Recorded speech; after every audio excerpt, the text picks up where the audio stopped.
And joining us now, Takunda Chinganzo from Zimbabwe, a State Department fellow in their Young Africa Leaders Initiative, Yes. And an entrepreneur, already starting businesses. You said you were 20? I'm 21, actually. 21 years old.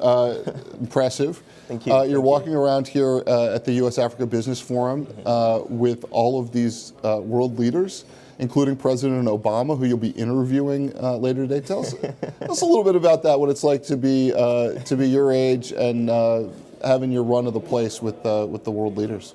So I won't lie, it's a bit overwhelming. I mean, there's so many important people here, people who are key to making decisions for our future. But I think it's also one of those things that gives me hope that where we're going as a continent, and even as a country in Africa, is very hopeful. It's positive because we're beginning to converse with our current leaders about issues and policies that affect what we're going to be doing in the next 5 years, in the next 10 years. And I'm pretty excited about that, getting to really pick their brains to understand how and what they think about our future. You get to interview President Obama. Indeed. What do you want to know? Well, I actually have quite a good number of issues. It's very broad because I've been chatting with a good number of people back home, back in Africa, about issues that are relating to what they're doing. We have issues to do with net neutrality. So I'm in the technology space, so you'd understand my bias towards that. We want a liberated internet. Issues to do with regional integration when it comes to policies like AGOA, how exactly we're going to achieve that. We're talking about investments in the private sector, using public and private partnerships as a vehicle for development in Africa, how that is going to be working, and how we as the young leaders in Africa are involved in all of that, So my questions are going to be on issues to do with those key things. What did you think when President Obama was elected? Well, I thought, my opinion on that one is a bit broad, but you see, his campaign slogan was, "Yes, we can." So I felt very hopeful for our generation. There's so many issues that have clouded our growth, our development. We've been called the lost generation by some, His election gave me hope that irrespective of our age, irrespective of our background or history, that we all have the potential to be the best that we can be, only if we begin on that journey. It was an empowering moment for myself, I won't lie, and I'm very happy that I'm actually going to have the opportunity to interview him today and pick his brain on a few issues. And we're going to talk to you again after that interview. Indeed. You'll be kind enough to join us to tell us what you found out. Most definitely, definitely. He apparently did not want to stop by the Bloomberg Google Hangout, so you'll have to be our liaison to the president for today. That'll be okay. You mentioned being in the technology space. Yes. You've started multiple businesses, right? Yes, so I'm operating in the southern region of Zimbabwe. I'm working on a very interesting startup right now. It's called Sai Wireless, and we're effectively liberating the internet by creating Zimbabwe's first free internet access network. And what is the challenge to that? Well, our challenges are numerous. We're just starting up. Startups are still viewed as high-risk investments, so getting access to funding is a challenge. And so we've really had to try and pull our resources together in order to achieve our vision. The fact that it's new technology and we're implementing things that have not been seen on the continent as yet is also very challenging. You have businesses that are very skeptical. Clients aren't, as willing to jump onto the train, shall I say, at the very onset.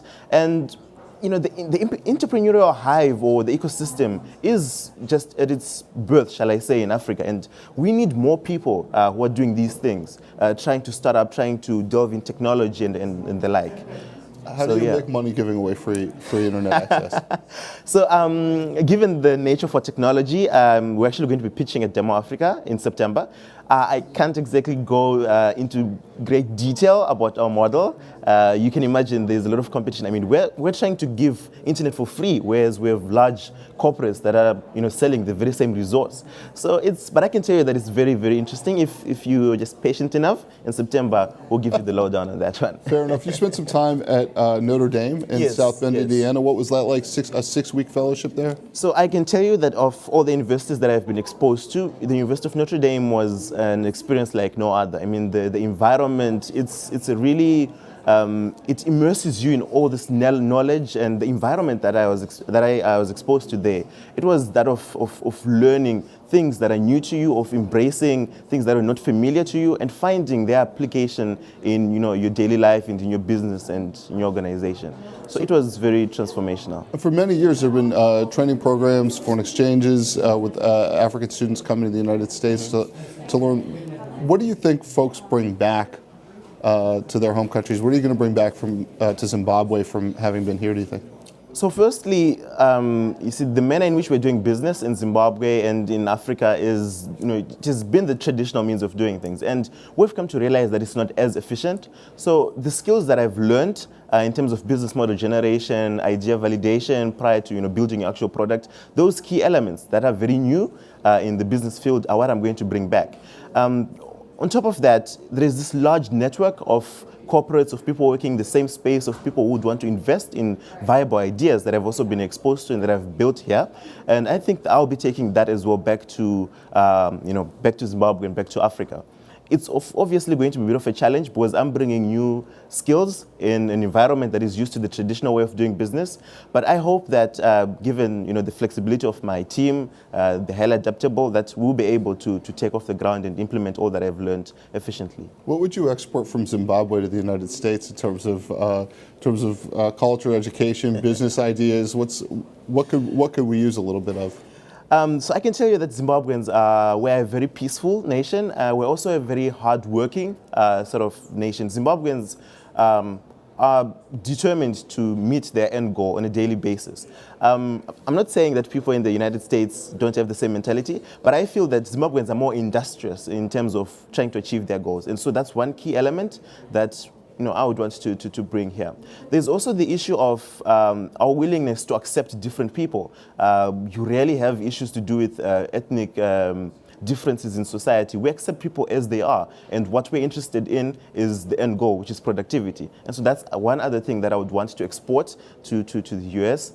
It is there already, but in its different form, and as well to the rest of the world. I think if we had that mentality, we would have less wars, less conflicts, and we'll have more productivity across the globe. Did you have a lot of contacts in the United States before you came here? One thing I wonder, at 21 years old, the extent to which your generation, I'm a little older than you are, is integrated across across countries and across continents. Did you have friends here? Did you have people you communicated with here before you came here? So I actually had quite a big network of individuals and organizations that are based here. As you said, we are the connected generation. Literally everything that we're doing now is associated with or is online, and so yeah, I did have quite a big network, and it was very interesting to finally meet these people in person to discuss business. In as much as I was connected back in Africa, you really can't replace that face-to-face interaction with people and entities. And that's the one thing that we're also trying to promote and build upon in leveraging technology in Africa. To say we don't really need to always be face-to-face.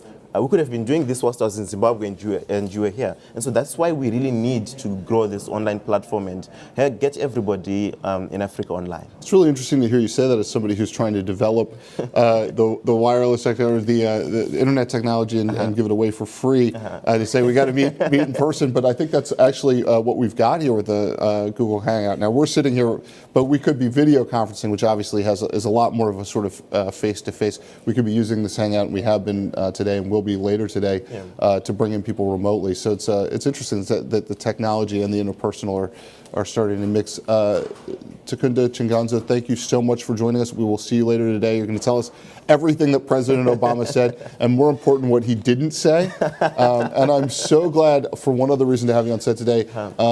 In the United States, there are a bunch of elections going on today, primary elections across the country, and I wanted to try to figure a way to bring the U.S.-Africa Business Forum and those political contests here together, and I found it, which is the highest concentration of people from Zimbabwe in the United States is in Michigan, in the area between Portage and Kalamazoo, and Michigan is having its primaries today.